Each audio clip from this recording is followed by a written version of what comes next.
네, 오늘 2023년 3월 20 날 월요일 9시 연금 박사 라이브 시작하도록 하겠습니다. 여러분 아시다시피 매주 월요일 저녁 9시 연금 박사 라이브 진행하고 있고요. 국내에서 최초, 국내에서 유일하게 연금에 대한 모든 궁금증을 해결해주는 연금 박사 라이브 방송 매주 월요일 저녁 9시에 진행하고 있습니다. 궁금하신 분들은 언제든지 들어오셔서 질문해 주시면 연금에 대한 모든 궁금증 해결해 드리도록 하겠습니다. 자, 오늘은 사무실이 아니고 제가 집에서 진행하고 있는 집에서 제가 오늘 연금 전문가 과정, 지난주에 제가 말씀드렸듯이 지금 연금 전문가 과정 개발 중인데요. 그 전문가 과정의 강의를 찍느라고 근처에서 강의를 찍고 그리고 바로 집에 들어와서 이렇게 또 방송을 진행하고 있습니다. 참고해 주시고, 자, 오늘 그래서 오늘도 역시 1시간 동안 여러분에게 연금에 대한 모든 궁금증을 해결해 드리도록 하겠습니다. 자, 들어오신 분들 인사해 주시고요. 또 궁금한 점 올려주시면 제가 그때그때 즉시로 답변해 드리도록 하겠습니다. 대한민국에서 유일하게 연금에 대한 모든 궁금증을 해결해 드리는 방송, 연금박사 라이브 매주 월요일 저녁 9시에 진행하고 있고요. 예, 저희 연금박사 유튜브 구독과 좋아요 계속 해주시면 연금에 대한 정보 얻으실 수 있고, 그 다음에 연금에 대한 모든 궁금증은 저희 연금박사 상담센터 1800-3624에서 연금에 대한 모든 궁금증 추가로 상담해드리고 있습니다. 요즘 문의 전화가 굉장히 많이 들었습니다. 그래서 많은 분들이 연금에 대해 관심이 높아지시는 것 같고 또 전화 많이 주시니까 저도 굉장히 좋고요. 또 어쨌든 앞으로 더 많이 들어서 연금에 대한 궁금증이 다 해소되시고 우리나라 국민 여러분께서 행복한 노후를 준비하셨으면 좋겠다라는 마음으로 진행하고 있습니다. 네, 또 많은 분들 들어오고 계신데 계속 인사해 주시고 또 제가 오늘 1시간 동안 연금에 대한 이야기 진행하도록 하겠습니다. 진종호님 반갑고요. 원소희님 반갑고요. 바람소리님 반갑습니다. 잔다르크님도 오셨네요. 반갑습니다. 네, 권양숙님도 오셨습니다. 네, 반갑습니다. 타로엄마님 반갑고요. 얄투랑님, 안진마님 다 반갑습니다. 들어오신 분들은 계속 인사해 주시고 또 궁금한 거 있으면 올려주시기 바라겠습니다. 제가 최근에 그 상담을 하다 보니까 특히 이제 3월이다 보니까 상담 문의들이 어떤 문의가 많냐면, 이제 3월에 퇴직하신 분들이 굉장히 늘어나신 것 같습니다. 이제 60세가 되셔가지고, 이제, 직장에서 그 퇴직을 하시는데 보통 3월 말로 퇴직하시는 거죠. 그래가지고 퇴직금 받아 나오셔서 이 퇴직금을 어떻게 이제 운용해야 될까. 어차피 퇴직금은 현재 지금 우리나라의 퇴직연금법상 퇴직금은 사실상, 일시불로 받는 것보다 IRP로 넣어서 거기서 연금으로 받는 것이 훨씬 유리하기 때문에 IRP로 받으시고 그 IRP에서 들어간 자금을 바로 연금으로 인출할 수도 있겠지만 당장 돈이 필요한 건 아니신 분들은 계속 IRP 계좌에서 또 자산을 운용해 가지고 나중에 연금을 더 많이 받기 위해서 운용에 대한 방법을 고민하고 계신 것 같아요. 퇴직금을 IRP로 받아서 절세가 된다는 걸 모르신 분들은 거의 안 계신 것 같고 다만 어떻게 운용할 것인가에 대한 궁금증 때문에 여기저기서 조언을 구하시는 것 같습니다. 사실 또 우리나라도 보면 결국은 이 퇴직연금도 굉장히 큰 시장이기 때문에 각종 금융회사마다 이 퇴직연금 고객의 퇴직금 자산을 가져오기 위해서 굉장히 많이 노력을 하고 있죠. 자, 여기서 많은 분들이 궁금해하고 계신데 제가 한 가지만 좀 알려드릴게요. 네. 퇴직금에 대해서 이제 운용을 고민하시는 분들이 대부분 다 고민하시고 여기저기 물어보는 게 뭐냐면 퇴직금이 적게는 몇천만 원에서 많게는 몇억 가까이 나오는 금액이고 또 많으신 분들은 10억이 넘기도 합니다. 자, 이 퇴직금을 IRP를 받아가지고 어떻게 굴리는 게 좋겠냐라고 해서 그 자문을 구하시는 게 많고, 그래서 그러면 이제 비딩을 하시는 거죠. 이걸 은행에다 맡기는 것이 이 IRP 계좌를 은행에서 개설할 것이냐, 아니면 증권사에서 개설할 것이냐, 아니면 보험사에서 개설할 것이냐, 또 누구에게 맡길 것이냐, 이런 걸 되게 많이 고민하십니다. 근데, 제가 정답 하나 알려드릴게요. 정답. 퇴직금 운용, IRP 운용, 이런 것에서 핵심이 많은 분들이 궁금해하시는 것이 어떻게 하면 잘 관리해서 수익률을 높일 수 있을까를 고민하시겠지만 사실 정답은 수익률이 아니라 수수료라는 겁니다. 아시겠죠? 많은 분들이 수익률을 올리는 것에 관심을 가지시고 수익률을 올릴 수 있는 방법을 물어보시지만 사실 결론적으로 여러분도 투자 오래 해보신 분 잘 아시겠지만 수익률은 결국은 거기서 겁니다. 어차피 누가 더 잘해주겠다, 누가 더 좋은 펀드를 추천해주겠다 라고 얘기하지만 결론적으로는 사실상 시간이 지나면 거기거든요. 결국은 펀드의 정설이 있습니다. 정설. 단기적으로는 1등 펀드가 나오고 꼴등 펀드가 나오고 펀드에 따라서 수익률이 달라지고 그렇게 조정될 수 있습니다. 그런데 이게 시간이 지나고 나면 결국은 지금 좋았던 펀드가 나중에 안 좋아지기도 하고 정말 관심 없었던 종목이 다시 또 올라오기도 하고 이렇거든요. 결국은 이런 상황에서 시간이 지나고 나면 결국은 이 모든 펀드의 수익률이 다 인덱스에 수렴한다는 사실입니다. 그러니까 평균에 수렴한다는 얘기죠. 결국은 처음엔 잘 나가고 막 이렇게 막 서로 경쟁을 하고 있지만 시간이 지나면 결국은 평균과 비슷해진다는 사실이에요. 자, 그럼 내가 결국은 평균적인 수익률을 낼 거면 내가 누군가에게 물어보고 누군가에게 맡길 이유가 없는 거죠. 나는 그냥 평균을 따라가는 인덱스 펀드나 ETF를 사서 장기적으로 묻어두면 되는 겁니다. 그죠? ETF도 무슨 다양한 ETF가 있어서 무슨 전기차 ETF, 무슨 뭐 수소차 ETF, 무슨 하이브리드 뭐 다양한 게 있지만 그것도 다 의미 없다는 겁니다. 결국은.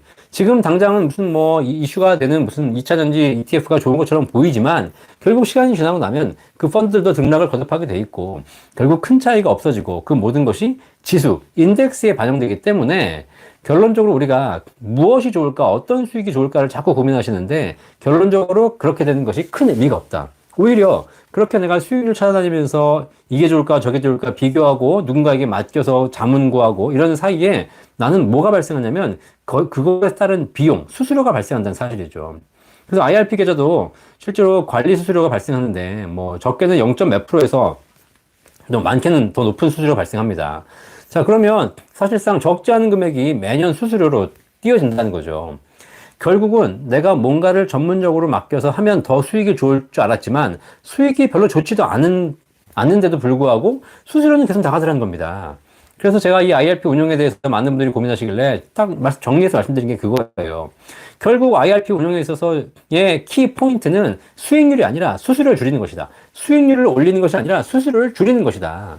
결국은 나중에는 누가 더 수수료를 줄였냐에 따라서 수익의 차이가 나는 것이지 내가 수익을 더 올리려고 노력해봐야 결국은 거기서 거기더라는 겁니다. 이해되시겠죠? 자, 그래서 여러분들이 혹시라도 지금 퇴직을 앞두고 내가 이 큰 자산들 퇴직금을 어떻게 운용할까 고민하실 때 사실 그런 부분에서 아무리 여러분들이 전문가를 찾아가서 물어보셔야 사실 거기서 거기라는 겁니다. 뭐 잘한다고 날고 있는 사람이 있다 하더라도 지금 잘하는 것이지 내년에 잘한다고 보장할 수 없는 것이죠. 그죠? 그리고 잘하는 사람일수록 더 바쁘기 때문에 사실상 여러분 자산을 제대로 관리해 주기가 쉽지 않아요.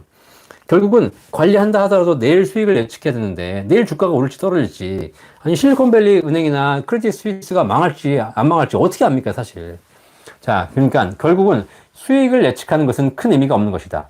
그러면 우리가 앞으로 자산 운용에 있어서 핵심은 뭐냐면 수익을 올리는 것보다 수수료를 줄여서 저렴한 수수료로 혹은 수수료 없이 함으로써 오히려 더 수익률을 제고할 수 있는 그런 부분은 더 핵심적으로 고민해 보시기 바라겠습니다. 제가 첫 시간에 제가 오프닝 멘트로 이런 얘기 드렸는데요. 여러분들이 아직도 우리나라 사람들이 투자 시장에 가서 뭔가를 물어보면서 뭔가를 연구하고 뭔가를 전문가에게 맡기면 더 높은 수익이 날 수 있다라고 생각하시는 분들이 꽤 많이 계세요. 아닙니다. 그 전문가들이 여러분보다 절대 잘하지 않는다는 사실입니다. 나는 모르니까 전문가한테 물어봐야죠 라고 하는데 전문가도 찍고 여러분도 찍어요. 아시겠죠? 어차피 찍을 바에야 내가 찍는 게 나아요 그냥. 그쵸? 왜냐면 전문가에게 찍으라고 맡기면 걔한테 돈을 줘야 되지 않습니까? 그죠? 왜? 어차피 걔도 찍고 나도 찍는데 왜 내가 돈 주면서 찍어요? 내가 알아서 하면 되는 거지. 아시겠죠? 자, 그래서 제발 수익률을 예측하는 것은 마치 성경에서 나오는 그 바벨탑을 쌓아가는 것이죠. 그죠? 신에게 도전하는 겁니다. 신에게 도전. 하지 말라고 했는데 자꾸 하는 거예요. 안 됩니다. 결국은 시간이 지나고 나면 평균에 수렴하기 때문에 그냥 마음 편하게 평균에 투자하고 비용을 절약하는 것이 훨씬 좋은 투자라는 거 꼭 명심하시기를 바라겠습니다. 자, 새로 오신 분 또 인사 한번 받아보죠. 자, 전현주님 반갑습니다. 박영주님 반갑습니다. 이화령님, 권은승님, 달타령님 다 반갑고요. 좋아요 눌러주십시오. 네, 오수홍님 반갑습니다. 캐스님 반갑습니다. 최혁선님 유튜브 감사합니다. 큰손님 반갑습니다. 옐로우님 반갑습니다. 아니사님. 최근에 청년 장기 펀드 계좌가 생겼던데요. 이것도 같이 하면 좋을까요? 라고 하셨는데, 네, 지금 현재 윤석열 정부에서 청년 희망 적금 펀드 이런 걸 하고 있잖아요. 그죠? 뭐 이게 펀드 계좌가 좋아서 수익이 잘 난다는 것이 아니라 이 부분에 있어서 국가가 지원하는 걸 잘 보시고, 그죠? 그 일정한 소득이 이하가 되는 거니까 그 소득이 이하되신 분들은 국가의 지원을 받으시면서 투자하시면 더 좋겠죠. 다만, 이 장기 펀드 같은 경우에는 소득 아마 제한이 있을 거니까 그 제한 이하인 경우만 가능하다라고 보시면 되겠습니다. 셀틱 클래스코님 좀 늦으셨네요. 괜찮습니다. 아니샤님, 수수료는 어떻게 떼어가는 건가요? 나중에 매도할 때 그때 떼어가는 건가요? 라고 하셨는데, 수수료도 종류에 따라 다릅니다. 가입하자마자 선취로, 제일 처음에 띄어가는 선취 수수료도 있고요. 그 다음에, 가입하면서 후치로 뛰어가는 게 있습니다. 이거는 사실 후치라기보다는 그냥 매일 뛰어갑니다. 매일. 예를 들면 내가 0.2%를 떼어간다. 그러면 이건 연 0.2%입니다. 연 0.2%. 그러면 내가 1억을 맡기면 20만 원 뛰어가는 겁니다. 근데 1년에 총 20만 원 뛰어가는 것이죠. 그러면 1년이 지나서 20만 원 뛰어가냐? 그것이 아니라 20만 원을 365로 나눠가지고 매일마다 20만 원 곱하기 365분의 1씩 뛰어가는 겁니다. 이해되시겠죠? 이게 후치 구조라고 보시면 되겠습니다. 자, 거기다가 이런 후치 구조의 가장 큰 특징은 뭐냐면 수익이 나면 더 많이 뛰어간다는 거예요. 내가 낸 돈이 1억이니까 1억에서 뛰어가는 것이 아니라 1억이 2억이 되면 똑같이 0.2%인데 1억일 때는 20만 원이지만 2억이면 40만 원 되거든요. 그래서 수익이 나면 날수록 자산이 불어나면 불어날수록 더 높은 수수료를 떼어가겠죠. 그렇죠? 자, 이런 것이 뭐 1년 떼고 그만이면 상관없겠지만 매년 떼어간다고 하게 되면 0.2%만 띄어도 1년이면 0.2요, 10년이면 2%고요, 20년이면 4%를 띄어가는 그런 구조가 되기 때문에 적지 않은 금액이 된다는 사실입니다. 자, 이영숙님 반갑습니다. 이여울님, 사학연금 10년 후부터 받는데 5년 단계에서 25% 적게 받는 게 나을까요? 라고 하셨는데, 네. 어쨌든 이 연금을 조기 수령하는 방법과 늦게 받으시는 방법이 있는데 돈이 필요하시다면 먼저 받으셔야 되겠지만 사실상 그렇지 않고 늦출수록 유리하기 때문에 5년 단계에서 55%가 다운받는다면 내가 100만 원 받을 연금을 75만 원씩 평생 받는 거잖아요. 자, 그러면 차라리 저는 그냥 5년 있다가 정상적으로 받는 게 더 낫다라고 봅니다. 75만 원씩 평생 받는 것보다 5년 기다려서 100만 원씩 평생 받는 것이 좀 늦게 시작한 듯 보이지만 나중에 더 유리해지기 때문이죠. 자, 근희님 반갑습니다. 오수정님, 55세에 재취업에 성공해서 근로소득으로 최저임금 받고 계시면 재취업 성공하셨네요. 그죠? 네. 내추럴님 반갑습니다. 윤우님 반갑습니다. 바람소리님, 여성이면 4.5% 복리상품 좋다고 하셨는데 간단히 소개 한번 부탁드립니다. 네. 자, 일단 일시납으로 개인연금에 가입하실 분들을 위해서 우리 바람소리님 질문하신 거 답변 드릴게요. 일시납으로 개인연금 가입하시는 분들은 일시납을 목돈을 가지고 와서 뭐 5천만 원, 1억 갖고 와가지고 가입해서 일정 기간 거치한 후에 나중에 연금 받으시게 됩니다. 자, 그런데 일시납연금은 지금 현재 가장 기본적인 상품들은 일반 금리 연동형 상품들이 원래는 가장 주정이었죠. 그래서 돈을 내시면 그거를 금리로 그냥 불려서 나중에 연금 받는, 그러다 보니까 금리가 낮으니까 사실상 크게 수익이 되지 않았던 상황이어서 최저보증연금들이 나오기 시작했습니다. 그래서 최저보증연금이 이제 D생명에서 5% 달리로 나온 상품이 생겼죠. 이 상품은 내가 1억을 납입하면 1억에 5%, 500만 원 이자를 매년 붙여줍니다. 그래서 10년 후가 되면 1억 5천이 되겠죠. 뭐 10년 후가 되든 15년 후가 되든 그건 여러분이 거치하기 나름이고 거치하는 기간 동안 5%를 이자를 불이해서 쌓아줍니다. 그렇게 해서 내가 연금을 받겠다 그러면 그 시점까지 쌓아진 금액을 연금으로 드리는 구조가 이제 이 일시납 연금인데, 어쨌든 일반 연금에 비해서 쌓아주는 금리가 높다 보니까 더 많은 금액이 쌓이고 더 많은 연금액을 받을 수 있게 되겠죠. 다만 이 연금의 특징은 높은 금리를 드리기 때문에 반드시 연금으로 수령하셔야 되고 중간에 해지하시게 되면 이 금리를 적용받을 수 없다라는 거였어요. 이게 이제 5% 연단위 상품이었는데 좀 다른 보험사에서 사실 이제 좀 색다른 상품을 내놨죠. 그게 바로 뭐냐면 달리 5%가 아니라 연복리 4.5%로 연금액이 늘어나는 구조로 이렇게 되었습니다. 이게 마치 어떤 구조냐면 국민연금하고 비슷합니다. 국민연금은 1년 늦출 때마다 7.2%씩 연금이 늘어나거든요. 마찬가지 이 상품은 처음에 가입하는 날 연금이 세팅이 됩니다. 근데 그걸 내가 받지 않고 1년 늦출 때마다 연복리 4.5%씩 연금액이 늘어나게 됩니다. 자, 그러다 보니까 초반에는 5% 연단위 상품이 좀 유리했는데 시간이 지나면 지날수록 연복리 상품이 복리로 늘어나다 보니까 시간이 지나면 지날수록 연금액이 더 많이 커지는 그런 상품이 되어서 사실상 4.5% 연복리 상품이 시간이 지나면 지날수록 연금액이 더 늘어나는 구조가 되죠. 또 하나 특징이 뭐냐면 이 4.5% 연복리 상품은 남자와 여자의 연금 수령액이 동일합니다. 일반적으로 우리가 연금이라고 생각하면 남자와 여자의 연금 수령액이 같을까 다를까 고민해 보시면 동일한 금액을 투자한다고 가정했을 때, 동일한 금액이 쌓여 있다고 가정했을 때 남자의 연금 수령액이 높습니다. 왜냐하면 남자는 일찍 돌아가실 가능성이 크기 때문에 한 번 받는 금액이 큰 거고요. 여자는 아무래도 오래 사시기 때문에 한 번 받는 금액이 낮을 수밖에 없는 거죠. 자, 길게 나눠줘야 되는 거니까요. 자, 그래서 여자가 연금액이 보통 불리합니다. 남자에 비해서 여자 연금액이 한 5% 정도 낮습니다. 동일한 연금을 가입한다고 했을 때 남자가 100만 원 받는다면 여자는 95만 원 받는 거죠. 그런데 이 4.5% 연복리 상품은 사실 여성을 위해서 만든 상품이라고 볼 수 있어요. 남녀의 연금액이 동일합니다. 그러니까 성별에 따라 연금액을 차별을 두지 않는 거죠. 그러다 보니까 남자는 상대적으로 좀 불리해지고 여자는 상대적으로 좀 유리해진 구조가 있어서 사실상 이 연금은 여성들에게 훨씬 더 유리한 구조가 되겠습니다. 다만 특징은 받다가 돌아가시는 경우에 아까 5% 연봉이 상품은 받다가 돌아가시는 경우에 일찍 돌아가시는 경우에 남은 원리금을 다 보증하지만 이 4.5% 연봉이 상품은 원금 정도를 보증한다라고 보시면 되겠어요. 자, 그런데 남자분들은 좀 일찍 돌아가실 가능성이 크기 때문에 받다가 돌아가신 이후에 남은 금액이 중요하지만 여자분들은 오래 사시기 때문에 사실 오래 사신다면 받다가 남은 금액이 크게 중요하지 않거든요. 자, 그래서 오히려 우리 바람소리님 말씀드리면 여성인 경우에는 이 4.5% 연봉이 상품을 일시납으로 가입하시는 거 그것이 유리합니다. 이건 일시납만 가능하고 월 적립식은 없습니다.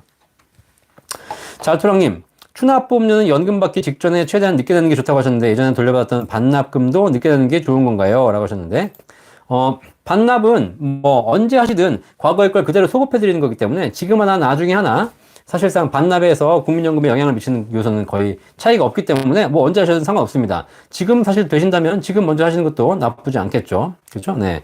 언제 또 반납 제도가 없어질지 어떨지 모르니까 일단 빨리 하시는 게 좋긴 하겠습니다. 그리고 어차피 예전에 돌려받았던 금액을 다시 반납하시는 거기 때문에 금액이 크지 않았을 거 아닙니까?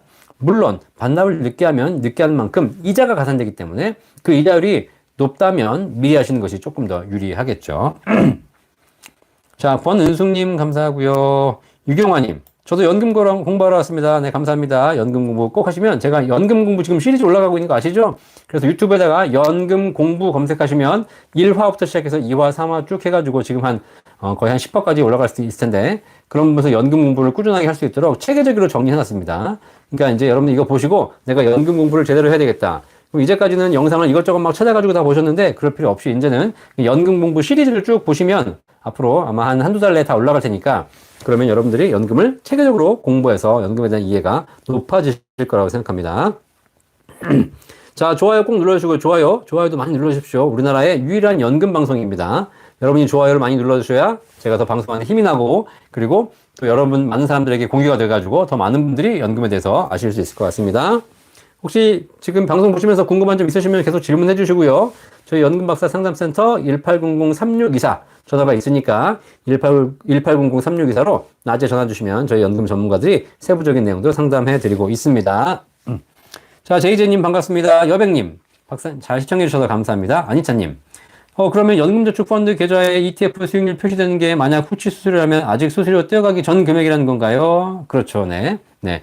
거기 아마 들어가 보시면 그 증권사 계좌에 보시면 수수료 납입 전, 납입 후로 이렇게 따로 이렇게 화면이 나와 있을 겁니다. 대부분 다. 그러면 떼어가는데 뭐 ETF는 그렇게 수수료가 높지 않기 때문에 큰 걱정하실 필요는 없을 것 같습니다. 자, 선원님, 매크로 인프라 같은 배당주 투자라면 IRP에서 수수료가 더 높으니 IS나 일반 계좌에서 하는 게 낫죠? 라고 하셨는데, 네. IRP 계좌에서 투자하시는 매크로 인프라 같은 배당주 투자는, 이 펀드 투자는 사실상 IRP 하시는 어디서 하시는 수수료는 똑같습니다. 다만, IRP에 하게 되면 관리 수수료가 있기 때문에 관리 수수료를 더 뗀다는 것이지, 그 상품 내에 있는 운영 수수료라든가 이런 것들은 대부분 다 큰 차이가 없다라고 보시고 IS에서 가입하시나 일반 계좌에서 가입하시나 IRP에서 가입하시나 기본적으로 펀드 운영에 대한 수수료는 동일하다. 왜냐면 맥쿼리 인프라가 운영을 하면서 수수료는 여기다 주면 조금 받고 저기다 주면 많이 받고 이런 게 아니거든요. 동일하게 받습니다. 그죠? 다만 IRP 내에 관리 수수료가 있기 때문에 그 관리 수수료를 줄여서 요즘은 다이렉트 IRP로 개설하시면 관리 수수료 없습니다. 그죠? 그러니까 그렇게 하시는 것이 훨씬 더 유리하지 않을까 생각합니다. 결국은 남에게 맡기는 것보다 내가 조금만 공부해서 할 수 있으면 훨씬 더 비용을 절약할 수 있다는 겁니다. 자, 권은숙님 반갑습니다. 31세 딸의 직업은 프리랜서고 우체국 연금 5년째 가입 중입니다. 금리가 너무 낮아서 해약하고 새로운 연금 가입하려는데 추천드립니다. 자, 제가 말씀드렸죠. 31세 딸이 프리랜서시면 소득이 있으신 거니까 소득이 있다면 기본적으로 연금 저축 세액공제를 받는 연금저축 연금펀드를 증권사에서 가입하시는 것이 좋고요. 거기 연간 납입액이 올해 이제 연금저축 같은 경우는 600만 원, IRP까지 포함하면 900만 원까지 연간 납입액에 대해서 세금 환급해드리고 있잖아요. 자, 기본적으로 이거를 좀 일부 가져가시는 게 좋을 것 같고, 그 다음에 내가 뭐 나중에 추가적으로 비과세 연금이 필요하다라고 하시게 되면 우체국에 제가 지금 나와 있는 거 계속 방송해드리는 거 있죠? 6% 연금이나 7% 연금 가입하신다면 우체국에 있는 연금보다 훨씬 더 높은 연금을 받을 수 있습니다. 자, 그래서 이런 체계적으로 좀 연금 포트폴리오를 설정하셔가지고 하나하나 가입해 나가시는 것이 우리 따님이 노후 준비를 잘하는 방법이라고 생각합니다. 자, 김긍정님, 개인연금을 따로 가입하는 게 좋을까요? 90년대생입니다. 네, 90년대생이면 지금 나이가 서른이 아직 안 된 거네요. 그죠? 서른 좀 넘었거나. 맞죠? 네, 90년대생이 개인연금. 소득이 있으시다면 일단 개인연금, 연금 펀드부터 시작하시고요. 그 다음에 추가적으로 비과세연금까지 나가시면 되겠습니다. 그죠? 너무 무리하지 마시고, 90년대생이면 지금 결혼도 안 했을 거고, 집도 없을 거 아닙니까? 그죠? 자, 그러면 결혼하고 집부터 마련해야죠. 그거 하시면서 차근차근 준비하셔도 늦지 않다는 사실. 너무 일찍 하는 것도 좋지만, 중요한 건, 물론 부모님이 집을 해주고, 결혼도 다 해서, 뭐 그런 부분에 문제가 없다면 연금 준비하셔야 되는 거니까, 개인 상황에 따라 약간 차이가 있다라고 보시면 되겠습니다. JJ님, 세금 혜택 받은 연금 계좌 2009년, 2011년 가입하셨는데, 간에 이체가 가능한가요? 라고 하셨는데, 네. 세금 혜택 받은 연금 계좌 간에 이체가 가능한가요? 서로 연금 계좌 왔다 갔다 하시는 거, 이전이 가능하기 때문에, 네. 가능한데요. 다른 채널에 가능하다고 해서 증권사에 물어보니까 안 된다고 해서요. 라고 하셨는데, 이게 어느 회사 상품인지 모르겠네요. 네. 일단 연금 계좌는 계좌 간의 이전이 가능하기 때문에 이전이 가능한 거는 그냥 바로 이전할 수 있습니다. 그래서 뭐 증권사 간의 계좌를 이체하는 건 안 될 겁니다. 같은 증권사 간에서는. 하지만 금융회사를 바꿔서 이전하는 거는 가능하기 때문에 그런 부분에서 하시면 될 것 같고, 그다음에 하나로 합치는 것이 안 되는 경우도 있습니다. 그러니까 그걸 좀 참고해 보시면서 어쨌든 다른 증권사로 옮기셔서 같이 뭉치시거나 이렇게 하시면 되겠습니다. 2009년 11년이면 상품의 차이가 없기 때문에 하나로 합칠 수 있을 것 같긴 한데요. 그죠? 저 후송님, 55세 남편이 연소득 1억 임대사업자라면 54세 부인이 별도로 국민연금 최저금액으로 가입하는 게 효과적인지 방법인지 궁금합니다라고 하셨는데, 남편이 연소득 1억의 임대사업자라면 54세 부인이 별도로 국민연금 최저금액으로 가입하는 것. 자, 남편이 연소득 1억의 임대사업자인지 아닌지가 중요한 것이 아니고, 남편의 국민연금이 얼마인지가 중요하시겠죠. 54세 부인인 경우에는 본인이 연금 받기 위해서 국민연금 가입하는 건 효과적입니다. 자, 그런데 이 54세 부인이 내가 가입한 연금이 효과적인지 아닌지를 보려면 남편이 국민연금이 많으면 남편 국민연금으로 살면 되거든요, 그냥. 내가 조금 가입해가지고 있는 것보다 남편 국민연금으로 살고 남편 돌아가시면 유족연금 받으면 되겠습니다. 자, 근데 내가 만약에 남편이 연금이 없는데도 불구하고 내가 연금이 없다면 같이 있는 게 좋죠, 사실. 자, 그러니까 연소득 1억 임대사업자, 지금 1억인 게 중요한 게 아니라 이 1억이 과거에 30년 동안 계속 됐다면 이분은 연금을 많이 내셨겠죠. 그죠? 자, 그렇다면 결국은 그런 부분에서 국민연금이 많이 쌓였기 때문에 질문을 다시 바꿔서 해주시기 바라겠습니다. 55세 남편이 연소득 1억인지가 중요한 게 아니고 55세 남편의 국민연금 예상 수령액이 얼만데 54세 부인이 최저금액으로 가입하는 것이 효과적인지 이렇게 보시는 게 저 답변 드리기가 더 좋다라고 보시면 되겠습니다. 자, 연소득 1억의 임대사업자와 부인의 국민연금은 아무 상관없는 것이다 라고 보시면 되겠습니다.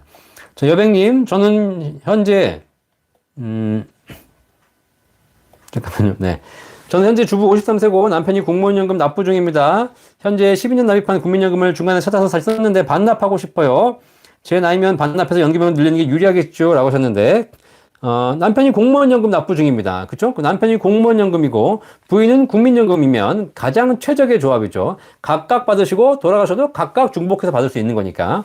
국민, 중복 수령 안 되고, 공무원, 중복 수령 안 됩니다. 사망했을 경우에. 하지만 공무원은 서로 중복 수령이 가능합니다. 그렇기 때문에 이런 경우에는, 우리 여백님 같은 경우에는 당연히 국민연금을 살리셔야 될 것 같고요. 반납하셨다는 얘기는 이제, 과거에 찾아 썼다는 얘기는 아주 옛날에 찾아 쓰신 건데, 지금, 다시 반납하셔가지고 연금을 늘리시는 게 좋을 것 같습니다. 네. 자. 근데 지금 53세신데, 반납 20년 전이니까, 네, 뭐, 12년 하셨으면 거의 뭐, 고등학교 졸업하고 바로 국민연금 내셔가지고 12년 내시는 이런 상황이 된 것 같습니다. 김긍정님, 네, 래퍼 하셔도 되겠습니다. 1.2배속 한 것 같네요. 네. 제가 약간 말이 빠른데요. 워낙에 많은 질문은 답변 1시간 내에 해드려야 되니까 말이 좀 빠른 거 이해해 주시고요. 만약에 말이 빨라서 잘 이해가 안 되거나 그런 게 있으시면 다시 보기 하시면 되고요. 다시 보기. 여러분 잘 아시다시피 일반적으로 말이 느린 사람 영상은 여기 설정 버튼 있죠? 설정 버튼. 설정 버튼을 누르게 되면 거기 배속이 나옵니다. 배속을 느리게 빠르게 조정할 수 있거든요. 그럼 제가 너무 빨라서 못 뛰겠다. 그러면 약간 느리게 들으시면 되고, 그 다음에 뭐 너무 느린 영상들은 약간 빠르게 들으시면 되는데, 어쨌든 저는 1시간 짧은 시간 내에 많은 분의 답변을 전달해 드리기 위해서 랩을 하고 있다. 랩을 하시면 되겠습니다. 네, 감사합니다. 자, 내추럴님, 60대 초중반인데 일시납연금을 미리 알았더라면 좋았을 걸 합니다. 거치 기간을 짧을 수밖에 없어서요. 지금이라도 어떤 걸 가입해야 될지 공부 좀 해야 되겠네요. 좋아요는 필수죠. 네. 60대 초중반이라고 해서 일시납 연금이 늦었다고 생각하시면 안 되고요. 내가 평균 수명을 70세에 죽는다면 지금은 연금을 다 써야 될 시점이지만 평균 수명이 90세, 100세시기 때문에 아직도 60대 초중반부터 가입하셔가지고 70세까지 10년 거치한 이후에 70세부터 100세까지 30년 연금 받는 그런 방법이 가능하기 때문에 제가 보기에는 이제 너무 늦었다는 생각하지 마시기 바라겠습니다. 60세가 지금 늦은 겁니까? 아니죠. 60세면 청춘입니다. 청춘. 아시겠어요? 아직 사실날이 40년 남았어요. 40년. 아시겠죠? 네. 자, 용선이님, 지금 49세이고 직장은 잘 버티면 8년 정도는, 다닐 수 있을 것 같습니다. 라고 하셨는데요. 잘 버티셔야겠네요. 개인연금은 1,500만원씩 한 개 든 거 2개 있고, 네. 그 다음에 지금도 10만원씩 또 넣고 계신다고 하셨습니다. 용선이님. 49세. 개인연금이 별로 없는데 지금이라도 늘리는 게 좋은가요? 라고 하셨습니다. 그렇죠. 지금 8년 정도 남으셨다면 8년 동안 열심히 부으셔야죠. 지금 뭐 애들도 크고 만약에 다 그러셨다면 추가적으로 들어갈 돈이 이제 교육이라든가 주택에 들어가지 말고 연금에 들어가야죠. 그러면 충분히 납입을 하셔서 앞으로 한 8년 정도 납입하시고 그러고 나서 일정 기간 거치한 후에 60세나 65세부터 좀 더 많은 연금을 받을 수 있도록 준비하시기 바라겠습니다. 그렇죠? 그리고 국가에서 일정한 세제 혜택을 주는 연금들이 있기 때문에 그런 거는 뭐 나이에 관계없이 기본적으로 하시는 게 제가 보기엔 더 바람직할 것 같습니다. 쿤디사라이님 좋아요 감사합니다. 네. 후팡님 4.5% 연봉리 상품이 새로 나왔나요? 어느 회사인지 좀 알려줄 수 있나요? 이 상품은 거치기간이 어떻게 되나요? 하셨는데 새로 나온 것이 아니고 이 상품 나온 지는 한 4, 5년 됐습니다. 이미 다 판매되고 있는 상품이고요. 어느 회사인지는 제가 알려드리고 싶은데 이 방송에서 얘기하면 금융소비자보호법에 걸린다 그래가지고 나중에 저희 센터로 문의하시면 정확하게 알려드릴 거고요. 4.5% 연봉리 상품을 이렇게 찾아보시면 다 어느 회사인지 나와 있습니다. 거치기간은 상관없습니다. 거치기간은 1년 하셔도 되고 10년 하셔도 되고 20년 하셔도 되고 상관없습니다. 다만 이런 일시납 연금들은 오래 거치할수록 연금액이 늘어나서 나중에 연금 많이 받기 때문에 1년, 2년 거치하고 연금 받을 거면 하지 마세요. 별로 의미가 없어요. 그냥 내 돈 내고 내 돈 받는 겁니다. 그죠? 그러지 말고 최소 5년에서 10년 이상 거치해야지 실제 연금 수령에 효과가 있다라는 생각이기 때문에 반드시 일정한 거치 기간을 두고 거치 기간 설정은 자유지만 오래 거치하는 것이 유리하다라고 보시면 되겠습니다. 자, 즐거운 인생님, 안녕하세요, 박사님. 40대 후반 부부입니다. 한 달에 부부 각각 100에서 150만 원씩 매월 연금 상품 가입하고 싶은데 상품 추천 부탁드립니다. 감사합니다. 하셨는데 아까 말씀드린 대로 40대 후반 연금 가입하기 가장 좋은 나이시고요. 20, 30대는 너무 어려서 좀 그런 게 있고 50대 중반이 넘어가면 약간 늦은 감이 있잖아요. 그죠? 자, 그럼 가장 좋습니다. 지금 한 달에 한 100만 원, 150만 원씩 10년 납입하시게 되면 1인당 연간 납입한도 연간 1,800, 월 150만 원 이하로 납입하시게 되면 연금 탈 때 세금 없이, 건보료 없이 연금 받을 수 있고요. 이런 상품들이 지금 나와 있는 상품 중에 5% 연금, 6% 연금, 7% 연금 다 말씀드렸죠?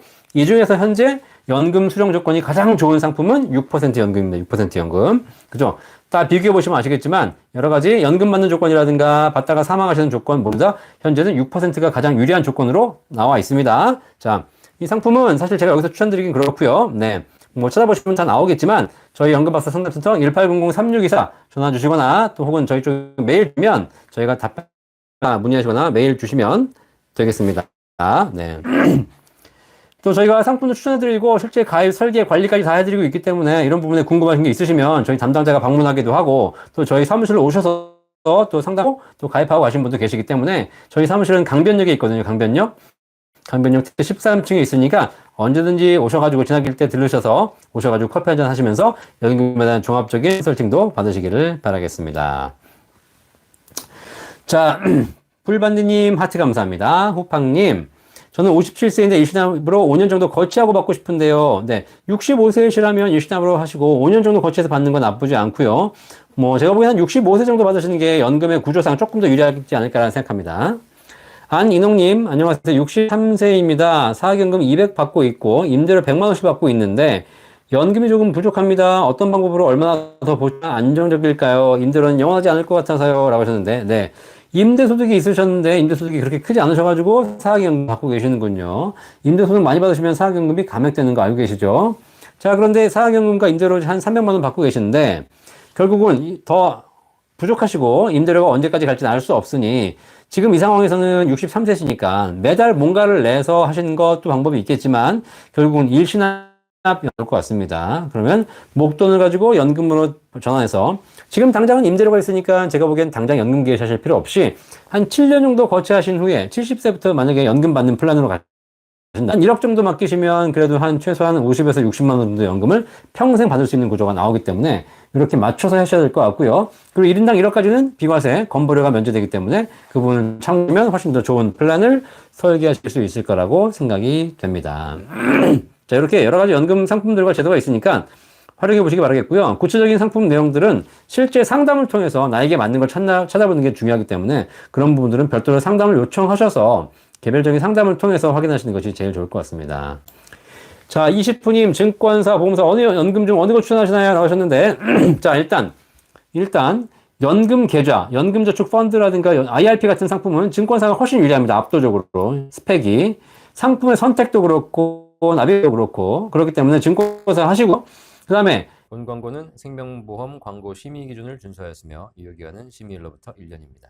연금 계좌, 세제 적격 연금이 아니라 이것과 다른 비적격 연금보험, 비적격 연금보험 같은 경우에는 생명보험사에서도 최저보증연금 추천드리고 있습니다. 최저보증연금이 일반적인 연금에 비해서 압도적으로 연금액이 높거든요. 그러니까 결국은 추천드릴 수밖에 없는 거. 그죠? 만약에 둘 중에 하나를 선택해야 된다. 증권사의 연금 펀드를 할 것이냐, 보험사의 최저보증 연금을 할 것이냐. 물론 성향에 따라서 사람들이 다 달라질 수 있겠죠. 그리고 장기적으로 나는 주식 투자 이런 걸 통해서 더 많은 수익이 날 수 있겠다고 생각하시는 분들은 증권사 하시면 되는데 결국은 그렇게 하셔가지고 지금처럼 주가가 흔들리고 왔다 갔다 하다 보면 결국 끝까지 가기가 쉽지 않다라는 거거든요. 저는 개인적으로 둘 중에서 나중에 연금을 제대로 더 많이 받을 수 누구냐를 판단해 보면 그냥 생명보험사의 최저보증연금이 훨씬 더 많이 받을 거라고 생각해요. 왜냐면 증권사가 수익이 더 높을 가능성이 있지만 결국은 그걸 끝까지 가기가 쉽지 않기 때문입니다. 자, 김상우님 항상 유익한 내용 제가 드리고 있습니다. 감사합니다. 김씨님, 생명사의 세테크연금 2017년에 가입했는데요. 증권사 펀드로 돌리는 게 더 유리할까요? 라고 하셨는데, 네, 생명보험사의 연금 저축, 그쵸? 세액공제받는 저축 같은 경우에는 공시 이율로 운영하기 때문에 지금 공시율이 어쨌든 그렇게 높지는 않거든요. 한 3%. 그렇죠? 자, 그런데 이거를 증권사로 옮겨서 더 큰 수익을 낼 수는 겠죠. 하지만 그렇게 해서 지난 2, 3년 사이에 증권사로 옮기신 분들이 계셨는데 주가가 또 떨어지는 바람에 오히려 원금 보장은커녕 손실을 보고 계신 분도 계신다는 거죠.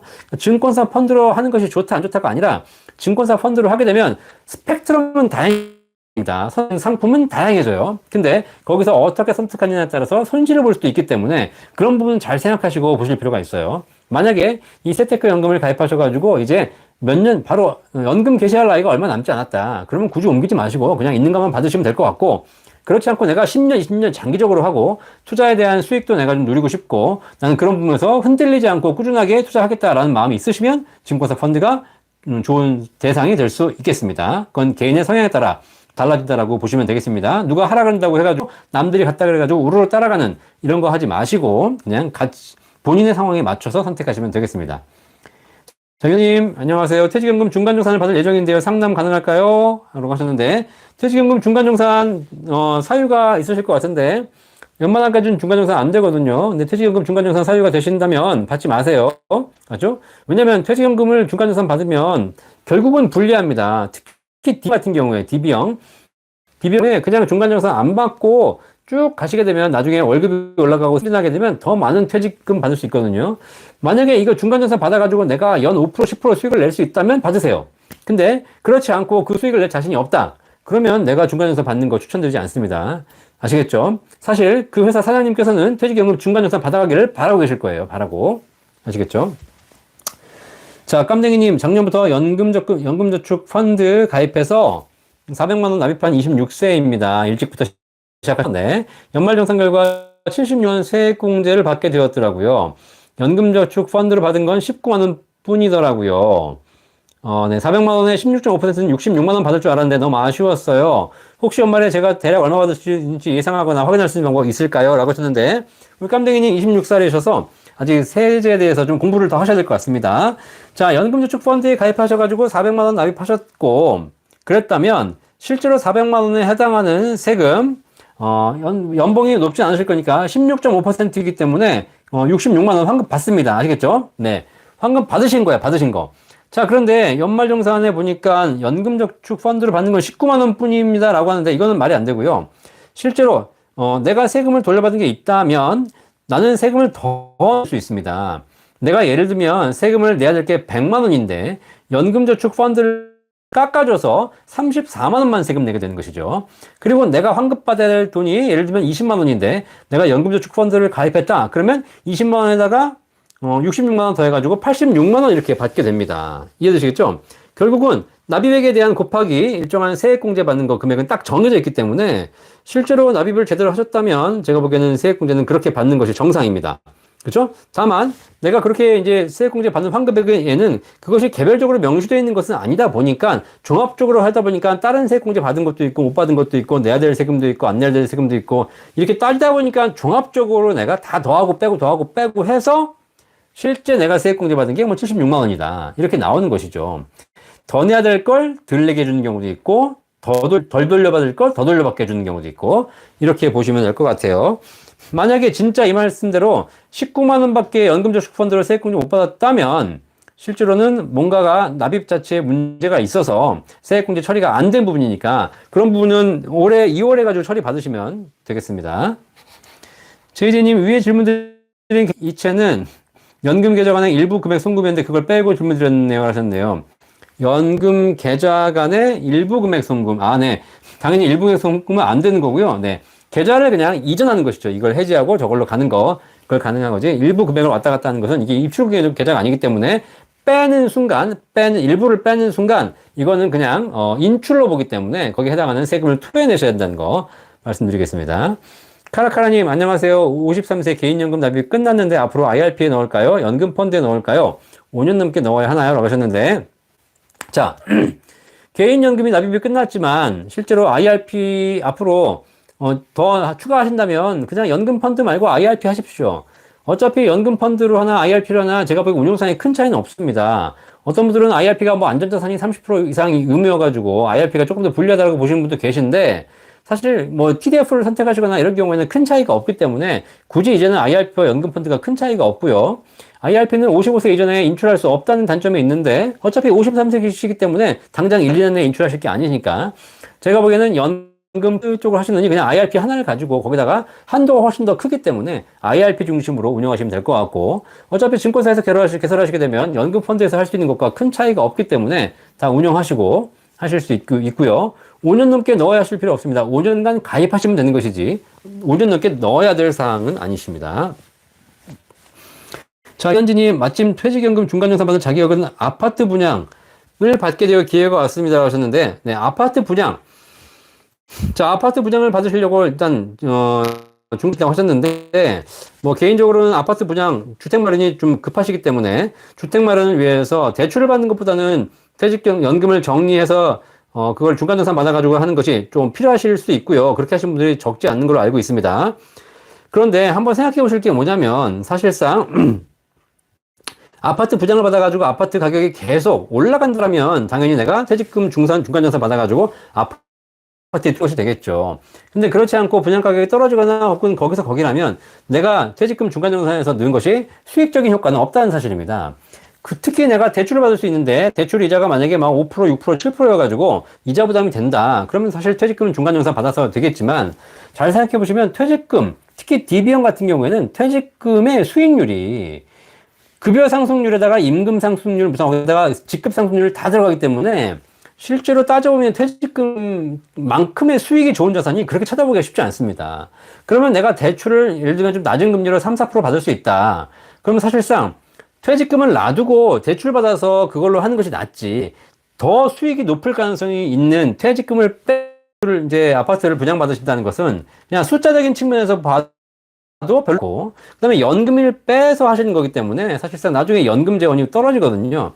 그런 차원에서 크게 차이가 없으시다면 제가 보기에는, 그렇게 보시면 좀 이렇게, 그냥 연금으로 놔두시는 것이 어떨까라는 생각이 듭니다. 그 밑에 질문해 주셨는데 중간정산 특례받으면 연차가 20년에서 퇴직연금을 IRP로 일시에 수령해도 퇴직소득세가 그리 높지 않답니다.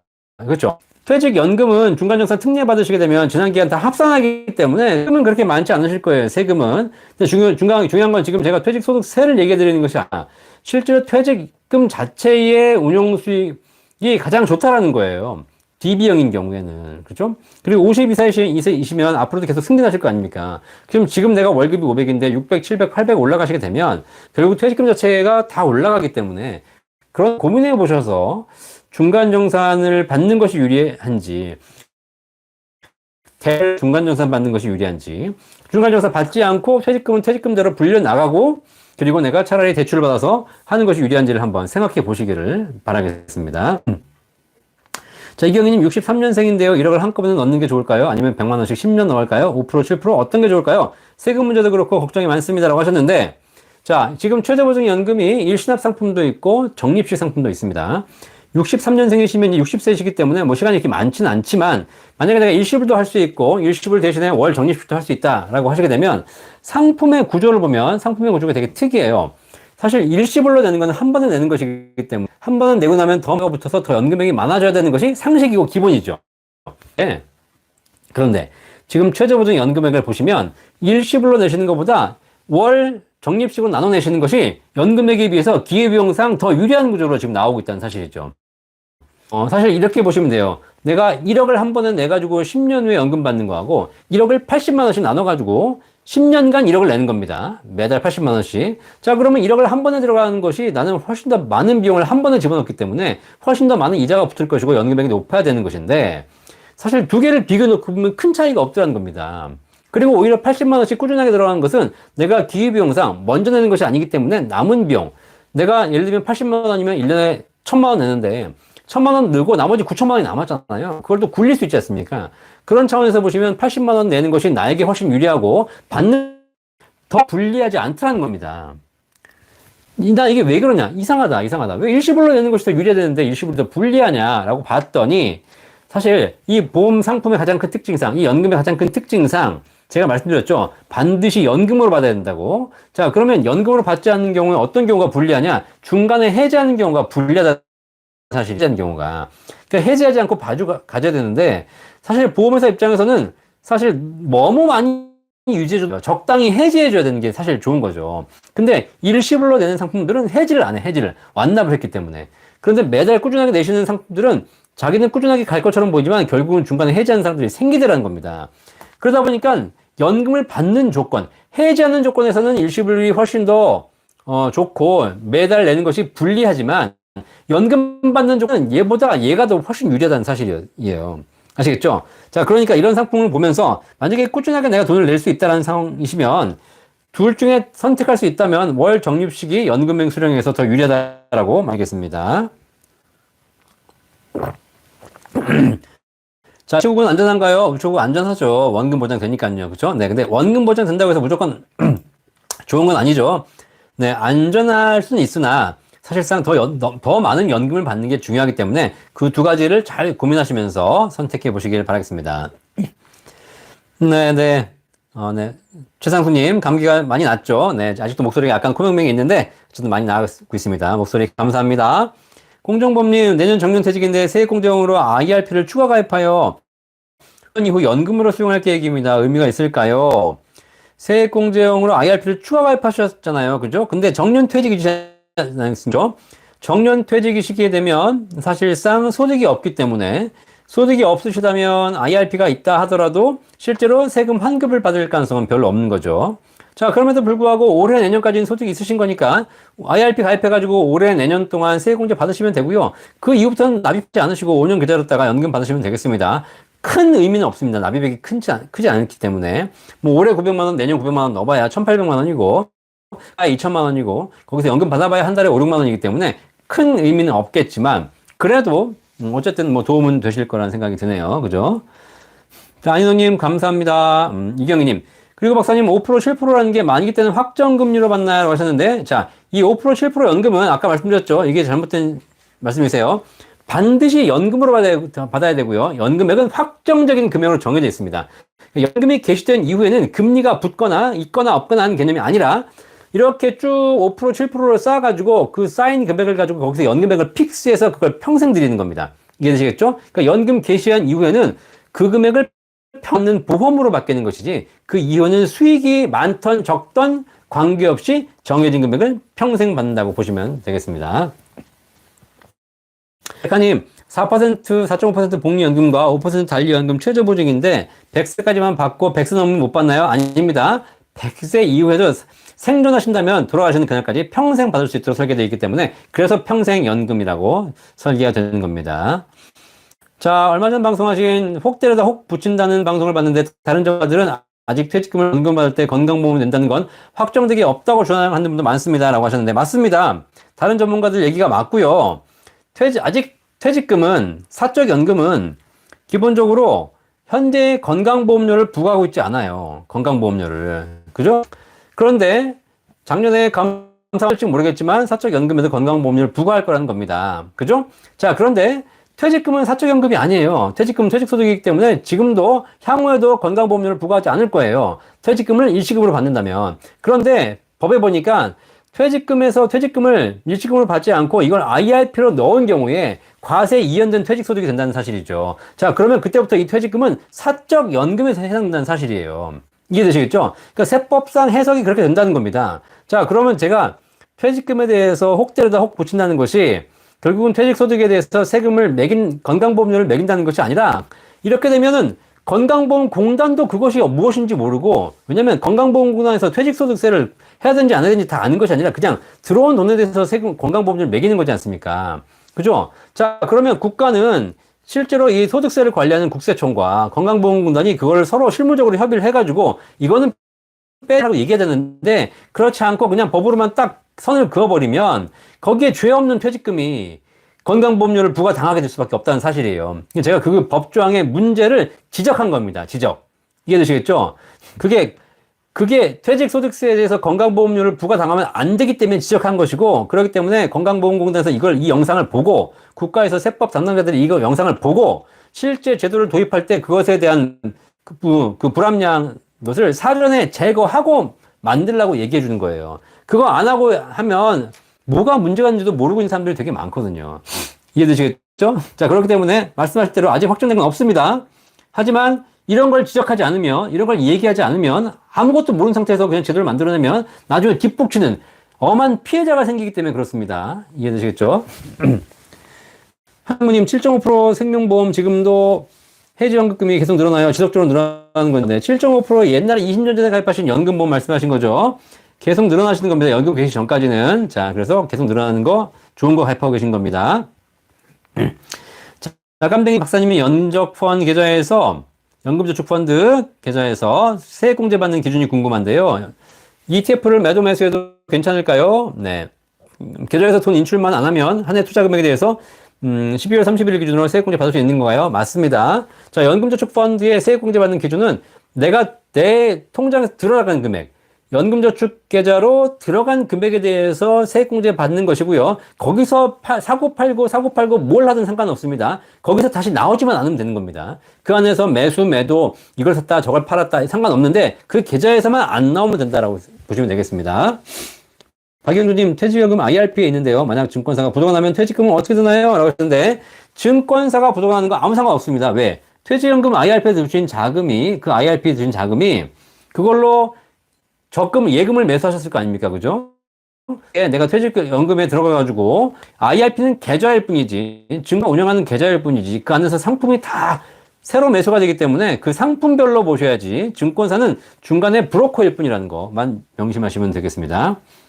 자, 미르님 퇴직연금 DC형 가입 중입니다. 매년 퇴직금이 지급되고 본인이 운영 중이며 향후에 퇴직금 수령 시 퇴직금 원금에 대해서 퇴직 세금을 내는 것인지 아니면 수익을 포함한 세금 측정되는지 궁금합니다. 라고 하셨는데 네, 운영 중이시잖아요. 퇴직 시 퇴직금 원금이 아니고 퇴직금에서 발생한 수익을 다 포함해서 퇴직하는 날 IRP 계좌로 이전되는 돈 그것이 DC형으로부터 받은 회사로부터 받은 원금이 상관없고 거기서 내가 열심히 해가지고 불려진 수익 상관없고 그걸 다 포함해서 퇴직하는 날 IRP로 계좌로 넘어가는 돈이 원금입니다. 아시겠죠?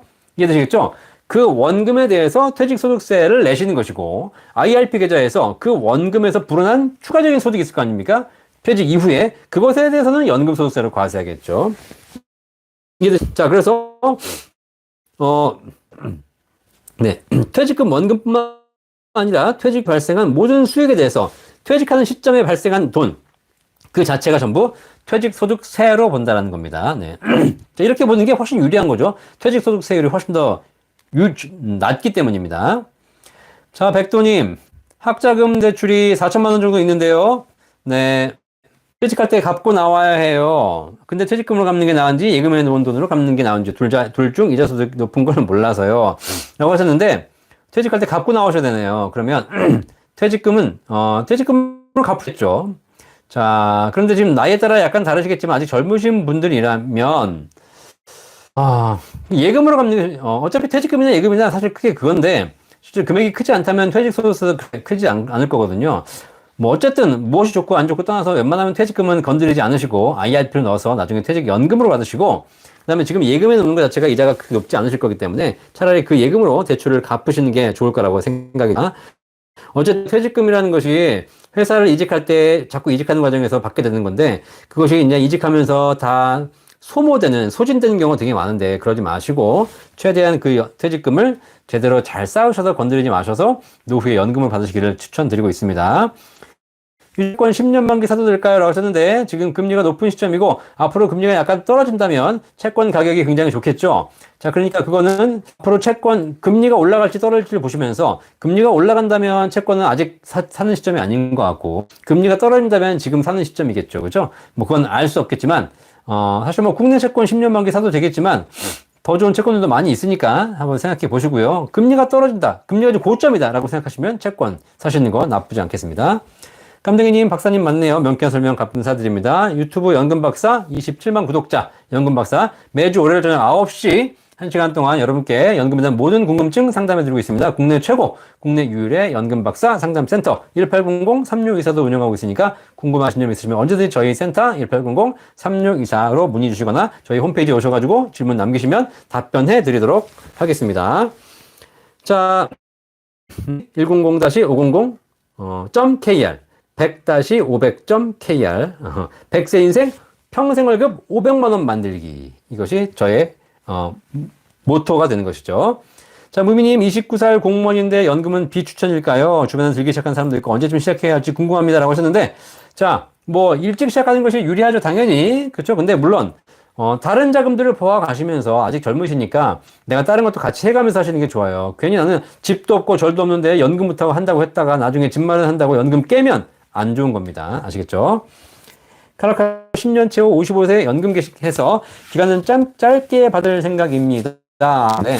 수익은 그다지 좋지 않을 것 같고요. 원래 목적이 연말정산 세금 혜택 목적이었거든요. 그냥 생명사로 유지해야겠어요. 하셨네. 맞습니다. 그렇죠? 지금 얼마 남지 않은 계시하실 것이면 굳이 옮겨가지고 뭐 더 수익률 올라가고 떨어지는 거 가지고 막 가슴 졸이지 마시고 그냥 거기서 꾸준하게 하셔가지고 연금 받으시기를 바라겠습니다. 깜댕이님 26살 경찰 공무원이셨군요. 네. 제가 개인 연적펀드 하는 것에 대해서 주변 분들은 굳이 하지 말고 경찰 공제회나 가입하라고 합니다. 제 생각에는 개인 연적펀드는 이기는 수익률이 없다고 생각하시는데요. 잘하고 있는 게 맞는 걸까요? 라고 하셨는데. 자, 여기서 제가 하나 알려드릴게요. 연금저축펀드를 꾸준하게 ETF나 이런 걸 하셔가지고 장기적으로 가지게 되면 수익률이 높을 겁니다. 사실상. 그래서 경찰 공제회를 하는 것보다 유리할 수 있습니다. 자, 경찰 공제분들이 더 많은 돈 찾아 나오더라는 겁니다. 그죠? 왜? 이거 한번 들어가면 잊어버리거든요. 그리고 급에서 떼갑니다. 그죠? 그리고 수익률 관심 없습니다. 뭐, 실제로 경찰 공제가 수익이 그렇게 높지 않다 하더라도 일반자를 비교하시는 건 물론 중요하지만 중요한 건 연금저축펀드는 내가 데이 트레이딩을 계속 이걸 트레이딩을 해야 되는 것인데 지금이야 젊으니까 하겠지만 지금처럼 주가가 좀 안 좋고 이런 게 장기화되면 또 방치해버리는 경우가 되게 많아요. 결국 이러다 보니까 수익이 안 나고 손실 난다고 빼버리고 막 이런 경우도 많거든요. 결국 이렇게 가는 것보다 그냥 잊어버리고 한 달에 50만 원씩 경찰 공제로 빼버리는 겁니다. 그럼 나는 나가는지도 모르고 그냥 없는 줄 알고 살아요. 근데 그렇게 열심히 내고 보니까 30년 후에 경찰 공제에 매덕이 쌓여 있는 겁니다. 이해되시겠죠? 자, 결국은 수익성도 중요하지만 결국은 자금을 마련하는 데서 핵심은 수익성보다 지속성이다. 누가 더 많은 수익을 내냐가 아니라 누가 더 오래 참느냐, 누가 더 꾸준히 하냐가 결국은 더 많은 자금을 결정하더라는 거 꼭 한번 생각해 보시기를 바라겠습니다. 잔잔한 파도님, 국민연금 5년 조기 수령 후 유족연금은 몇 퍼센트 받게 되나요? 하셨는데, 유족연금은 조기 수령한 거나 연기연금하고 관계없이 정상연금의 기준으로 나옵니다. 아시겠죠? 기본연금액. 기본연금액은 조기 수령한다고 줄어들지 않고 연기연금 한다고 늘어나지 않습니다. 예를 들면 100만 원 받으실 분이 연기연금 해가지고 130만 원 돌아가셨다. 그럼 130만 원의 유족연금이 나온 것이 아니라 원래 기본연금액 100만 원의 60%가 나옵니다. 이해되시겠죠? 자, 그렇기 때문에 유족연금은 보시면 될 것 같고요. 몇 퍼센트를 받게 되는지는 그 돌아가신 분이 가입기간이 10년 미만이면 40%에서 19년까지는 50%, 20년 이상 가입하셨으면 60%라고 보시면 되겠습니다. 자, H1님, 유족연금 수령 7개월 차이고 작년에 실업해서 지역갈조로 9만 원 내고 있습니다. 유족연금을 이미 받고 계시네요. 그죠? 네. 취직이 쉽지 않아서 이런 상태인데 공단에 문의하니까 유족연금 30% 내연금액에 별 차이가 없다고 하네요. 기술이 없어서 알바직이나 하고 있는데 어찌 대비를 해야 할까요? 기존 회사 다닐 때 불입했던 지연금 날리 턱이 쓰립니다. 자, 그러니까요. 이미 유족연금을 수령하고 계시기 때문에 사실상 지금 국민연금을 내셔봐야 결국 큰 차이가 받으셔야 되거든요. 그러면 이런 경우가 제일 안타까운 경우인데 이미 유족연금 받기 때문에 내 연금은 못 받는 게 확정입니다. 자, 그런데 내가 못 받는 게 확정임에도 불구하고 내가 일하는 것에 대해서 결국은 연금액을 내셔야 되거든요. 그쵸? 특히 만약에 지금 지역가입자로 내시는 건데 지역가입자가 아니라 소득이 없으시다면 그냥 안 내시는 게 좋아요. 이런 경우에는. 그죠? 네, 근데 만약에 소득이 있는 걸로 증명이 돼가지고 내야 된다면 어쩔 수 없이 내야 되겠죠. 근데 결국은 내지만 못 받는 돈입니다. 아시겠죠? 속이 쓰립니다. 이런 경우에는. 국민연금의 가장 큰 아킬레스건입니다. 이미 유족연금 분들, 돈을 이미 받는 게 정해지신 분들이 결국은 내가 못 받을 걸 알면서 내야 되는 경우가 있습니다. 마이어프77님, 교원경제의 연봉이 3.8%인데 연금보험 6, 7% 넣는 것이 더 나은가요? 라고 하셨는데, 네, 당연히 연금액으로 보면 교원공제 연봉이 상품보다 연금보험 6, 7%가 훨씬 더 연금액이 좋습니다. 그렇죠? 네. 뭐 그렇다 하더라도 교원공제도 나름이니까 급여에서 떼어가는 거니까요. 생각해 보실 필요가 있는데, 기존의 연금들은 연금 수익률이 낮았기 때문에 교원공제회를 빼서 늘어난 얘기는 안 드렸는데, 지금 사실상 객관적으로 비교해봐도 연금이 목적이라면, 교원공제는 나중에 목돈으로 찾을 수 있는 거거든요. 근데 연금이 목적이라면 반드시 연금을 받을 것이라면 교원공제에 드시는 것보다 6, 7% 연금에 드시는 것이 연금이 더 유리한 건 사실입니다. 내추럴님, 연금을 일시납이냐 적립식자를 알게 되었네요. 공부 많이 합니다. 고맙습니다. 네, 열심히 공부하셔가지고 행복한 노후 준비하시기 바라겠습니다. 해피바이러스님, 6% 연금은 일시납 안 됩니다. 월 적립식만 가능하고요. 일시납하는 것보다 월 적립식이 사실 더 유리하기 때문에 꼭 참고해 보시기 바라겠습니다. 6% 연금, 7% 연금 궁금하신 점 있으시면 저희 연금박사 상담센터 1800-3624 전화 주시면 저희 전문가들이 연금에 대한 모든 궁금증 해결해 드리고 있고요. 저희 홈페이지 100-500.kr로 문의하셔도 제가 답변 다 드리고 있습니다. 자, 제임스님 감사합니다. 이제 10시가 다 됐으니까 이제 방송을 마무리할 시간인데 남은 또 질문 답변해 드리도록 하겠습니다. 님 감사합니다. 스티븐님 제발 국민들은 박사님 홍보 광고 대책을 세워서 연금을 들어 노후를 책임집시다. 네, 제발. 제가 열심히 할 테니까요. 여러분들 많이 도와주시고 많이 홍보해 주시기 바라겠습니다. 저는 제가 지금 요즘 상담이 많아가지고 굉장히 행복하고 좋은데요. 제가 돈을 많이 벌어야지 우리나라가 더 행복해지는 구조가 되더라고요. 자, 그래서 연금 박사가 잘 될 수 있도록 여러분 많이 응원해 주시기 바라겠습니다. 사실 보이스피싱 하는 애들이 잘 돼봐야 결국은 나라가 더 안 좋아지는 거잖아요. 근데 이렇게 연금을 홍보하는 사람들이 잘 된다면 많은 분들이 있다면 더 행복한 노후를 준비할 수 있기 때문에 우리가 서로 윈윈할 수 있는 방법인 것 같습니다. 제임스드님, 퇴직금을 일시금을 받을 때 지난 방송 때 2.9%라고 하셨는데 액수와 상관없이 2.9%인지 궁금합니다 라고 하셨는데 아닙니다. 근속연수가 20년 이상 그 다음에 퇴직금이 1억일 때 2.9% 나온다고 했죠. 결국은 소득세율이 근속연수가 길수록 퇴직금이 작을수록 소득세율은 낮아집니다. 그죠? 근데 근속연수가 짧다면 퇴직소득세율이 올라가겠습니다. 아시겠죠? 자, HDG님, 연금보험은 여러 개 동시 가입 가능한지요? 라고 하셨는데, 네, 여러 개 동시 가입 가능합니다. 그쵸? 뭐 돈만 있으시다면 충분히 가능하고요. 일단 비과세 한도 내에서는 월 150만 원이고, 초과하시게 되면 과세가 된다는 것도 명심하시기 바라겠습니다. 자, 이경희님, 63년생 여자입니다. 월세 소득이 있고 개인연금으로 생활합니다만, 어떤 연금을 들면 좋을까요? 라고 하셨는데, 목돈이 있으시다면 일시납연금, 목돈이 없으시다면 월 적립식, 소득이 계속되신다면 연들을 통해서 세액공제연금, 소득이 만약에 중단될 가능성이 있다고 하게 되면 비과세연금도 좋은 포트폴리오이기 때문에 이런 경우에는 반드시 저희 상담센터 문의하셔가지고 개별 상담을 통해서 제대로 포트폴리오를 잡으시는 걸 추천드리도록 하겠습니다. 자, 코알라티님 라이브 처음 방문하셨는데 주택연금이다. 연금에 대한 모든 종합상담 해드리고 있기 때문에 기초연금, 국민연금, 퇴직연금, 연금저축, 연금펀드, 연금보험, 주택연금, 농지연금 뭐 다 가능하니까 언제든지 질문 주시면 제가 아는 데까지 최대한 답변해드리고 모르면 찾아서라도 답변해드리도록 할 테니까 좋아요 눌러주십시오. 좋아요, 구독. 네. 정광주님 반갑습니다. 선아님, 아까 배당주 관련 질문 드릴 때 제가 세금을 수수료로 잘못 말씀드렸어요. IRP에서 배당 소득세가 16.5%인가 그렇고요. 일반 계좌는 15.5%라는데 네. 그리고 그러면 IRP에서 배당금 받으면 손해잖아요 라고 하셨는데 그렇지 않을걸요. 배당소득세율은 똑같습니다. 그렇죠? 일반 계좌나 IRP냐 똑같습니다. 금융소득이기 때문에 금융소득에 대해서는 이자소득 15.45% 찌는 것이고요. 15.45%. 그죠? 근데 IRP에서는 배당소득세가 16.5가 아니고 IRP에 대해서는 나중에 여기 수익에 대해서는 배당소득세를 내는 것이 아니라 나중에 연금 탈 때 연금소득세 5.5%를 내는 것이고 그걸 연간 1200만 원 초과해서 받을 때 16.5% 분리과세 하는 것이기 때문에 이것이 어떠한 조건에서 수령하느냐에 따라 완전히 다르기 때문에 단지 얘는 16.5고 얘는 15.5다 라고 보시면 안 될 것 같아요. 일반 계좌는 그냥 15.4지만 일반 계좌도 배당소득이 연간 2천만 원 초과하게 되면 금융소득 종합과세에 해당되게 되면 더 많은 세율을 내실 수 있다는 거예요. 이해되시겠죠? 그러니까 결국은 단지 이것과 이것을 단순 비교할 수 없다는 것만 꼭 알고 계시면 되겠습니다. 정광주님 최고 감사합니다. 해피바이러스님 50세 추가로 들 연금은 무엇을 추천해 주실 수 있나요? 6% 최저연금이요? 네, 6% 최저연금 좋습니다. 50세.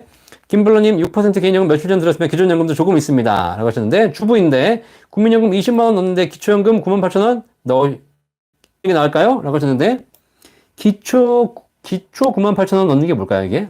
네. 잘 모르겠네요. 이건 다시 한번 제대로 이해해 주시면 제가 기초 98,000원 이게 무슨 말인지 모르겠네. 네. 자, 이명주님 감사합니다. 네, 융선이님 검색해보니 삼성생명 쪽으로 한번 알아볼까 합니다. 네, 하셨고요. 김진영님 자산소득도 열심히 모으셔가지고 열심히 일해서 소득도 늘리시기 바라겠습니다. 몽당이님 감사합니다. 자, 오늘 시간 동안 연금에 대한 모든 궁금증 질문해주신 여러분 감사합니다. 제가 말이 빨랐는데 다 이해하셨길 바라겠고요. 혹시 잘 못 들었다, 너무 빨라서 그런 분들은 다시 듣기 하시면서 재생 속도를 늦추시게 되면 천천히 들으실 수 있을 겁니다. 자, 오늘도 연금에 대한 모든 궁금증 상담해주셔서 감사하고요. 여러분 모두가 행복한 노후를 보내는 그날까지 연금박사가 달려가도록 하겠습니다. 매주 월요일 저녁 9시 연금박사 라이브 방송 항상 진행하고 있으니까 참여해 주시고요. 여러분 주변에 더 많은 분들이 연금에 대해서 궁금증을 해결할 수 있게 되기를 바라겠습니다. 자, 행복한 한 주 되시고요. 건강한 한 주 되시고 다음 주 월요일 날 저녁 9시에 또 뵙도록 하겠습니다. 감사합니다. 본 광고는 생명보험 광고 심의 기준을 준수하였으며 유효기간은 심의일로부터 1년입니다.